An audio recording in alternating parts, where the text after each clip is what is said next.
Hello, everyone. Catchy3 with Catchy Gaming, and this is volume number 6 of the Legend of Zelda Twilight Princess manga series.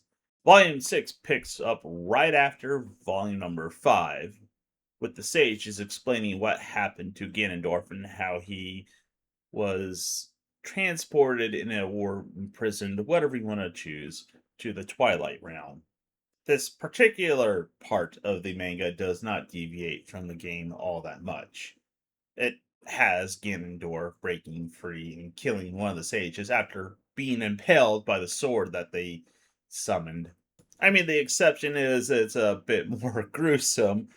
If you see in that right hand side of the page there, his flesh being ripped off, true to the manga, turning something, oh, that wasn't so gruesome into something absolutely horrifying. The manga does deviate from the game at this point. Instead of going back to the tavern in Hyrule Castle and being told where to go by the various people in the tavern, Link just sort of heads off to the mountains by himself. He doesn't meet up with Ashy. I think that's her name. I don't know. It's just spelled Ashei. Shy? I don't know. There's no voice acting, so I'm just guessing at this point. Link heads to the mountain in his wolf form, running into Yeto, who is carrying the fish that you were supposed to use to get the smell and track him down with. But he's also implying that he was going to eat Link as well, thinking that the wolf was a good catch until Link reveals himself, or not so much reveals, but transforms back into his human form without Yeto even knowing. So Link got off easy. He didn't have to do the whole entire quest of tracking down the Zora Prince, getting the coral earring, going and fishing for the specific fish, using the coral earring that was in the shape of a hook, then getting the smell and traversing up the mountainside, following the scent, just to find Yeto, and snowboard down the side of the mountain to get to the mansion. He just gets taken there, super conveniently for him. The artist and the writer did make some effort to illustrate some of the landmarks that you do come across while going to the mansion. But like I said, pretty much all the middle ground was just cut out. When Link enters the mansion, he gets to meet Yeto's wife, and I'd like to sort of say that some of these panels for this particular volume of the manga kind of reminds me of his other Legend of Zelda books that he wrote. They're all very lighthearted and goofy, and you can see remnants of that style in some of these pages, particularly let's say with Yetta and Yoda there. Back to the manga. This particular part involving Yeto feels like he went out of his way to make sure that you saw aspects of this. Maybe he thought the whole entire loving relationship between the two Yeti was something that needed to be in the game. I mean, you have the soup just like in the manga. But again, he sort of accentuates what's happening and adds more emotion to what is actually happening in the manga in comparison to that of the game. So at this point, it starts to depart from the game again, which, it's typical for the dungeons in the manga. But he runs into Ashy at this point in the manga instead of where he would have in the game, and she tries to kill him. Maybe if she didn't wear that thick fur mask on her face, that might have not been an issue. But she realizes it's Link and is like, "Oh, Link!" And after that brief exchange between the two of them, they head off together, and you get the scene where they go into the room with the broken mirror shard. Fast forward, Link and Ashy go to the room with the mirror shard, and Yetta goes insane over the mirror shard. And to be a bit honest, the manga kind of puts the game to shame in terms of how creepy she looks.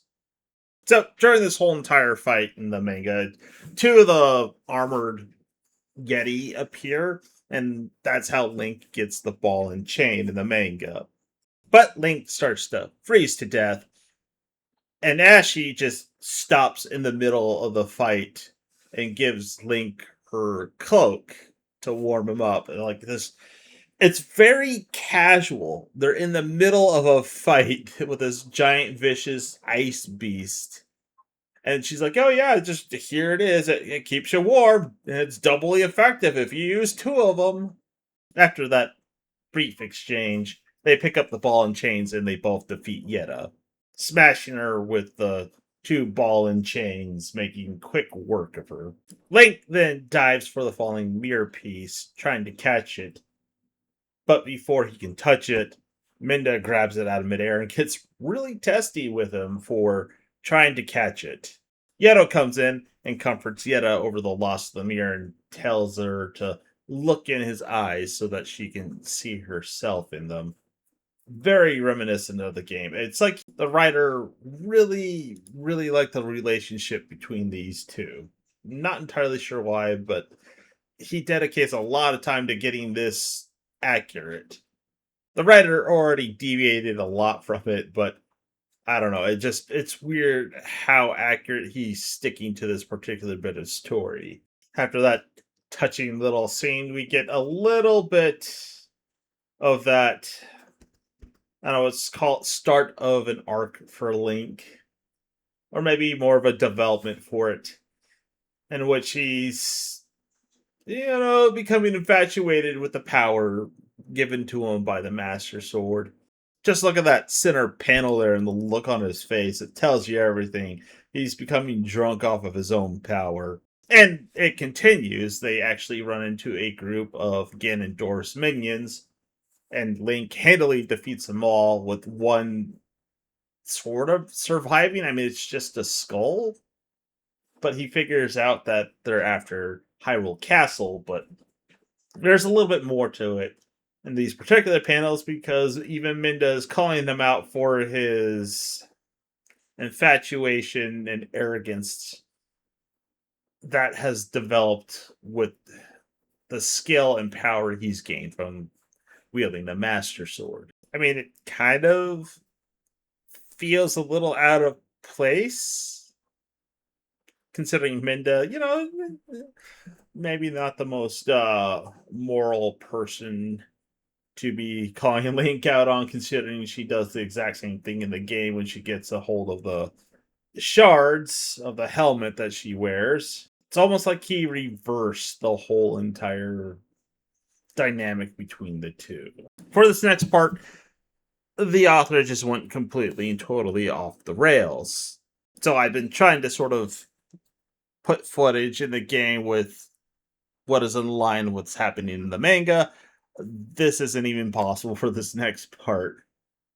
But with the knowledge that Hyrule Castle is being targeted, Link and Ashy race off to go save the castle. Along the way, they get ambushed by various enemies, and Link tells Ashy to continue, and he just handles them. And during this particular fight, he's becoming very infatuated and getting very excited about slaughtering the various enemies that are coming his way, where he wants more and more power so he can defeat more and more enemies. And it's going straight to his head, with him saying he's the greatest hero ever.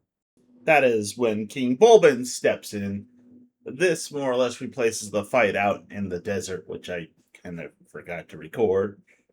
But Link does not think that King Bulbin is a challenge at all. After all, he did kind of beat him several times before this fight.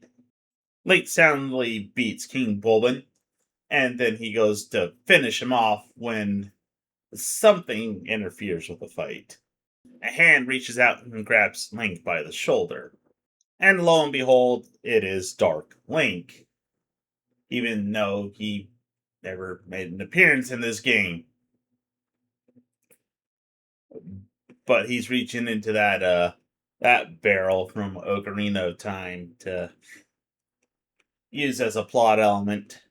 The fight seems evenly matched with both of them countering each other's blows, but Link is overconfident due to his wielding of the Master Sword, which results in him landing a fatal blow to Shadow Link, stabbing him through the chest with the Master Sword. But Shadow Link has a bit of a trick up his sleeve, pulling an Uno reverse guard on Link, showing that he stabbed himself as an obvious reflection of what Link has become. And Shadow Link sort of manifesting as that negative aspect to himself, showing that he's been just battling himself the whole entire time. Link then takes on the appearance of Dark Link, and Shadow Link now takes his normal form, accusing him of being an imposter. But as it turns out, it was just a trick on Zant's part to mess with Link, which just angers Link, and then he tries to fight Zant right there, being overly confident due to his possession of the Master Sword, but it's heavy. It's super heavy. He can't wield it as well as he was just a few minutes ago, which gives Zant an opening to attack Link due to him not even being able to use the sword that he needs to defend himself with. So if it isn't really obvious, it's due to Link's excessive arrogance, pride, a bloodthirst, a whole bunch of things that the Master Sword starts to reject Link. After all, it's the sword that is the bane of evil, and apparently Link has been acting a little bit on the evil side, so it has rejected him, and it allows Zant to easily defeat him. But before he can be finished off by Zant, the ghost of the hero of time in his wolf form comes in and saves Link by interfering with Zant. And then he carries him off, and that's where the manga ends. So this one kind of went off the rails a lot. I mean, it won't even be the last time either. Although Shadow Link has shown up in multiple games, his use here not only out of place, but feels a bit of a cliche to be using Shadow Link. On top of that, this particular volume was a bit shorter than the others, and it more or less covers the arc that the writers clearly want to add to the story. I don't know. Let's say for engagement purposes, what is some story element that you have seen in other games that just don't fit? Or let's say even other Zelda games, just like, why is that here? Anyways, if you made it this far, thanks for watching. Have a good one.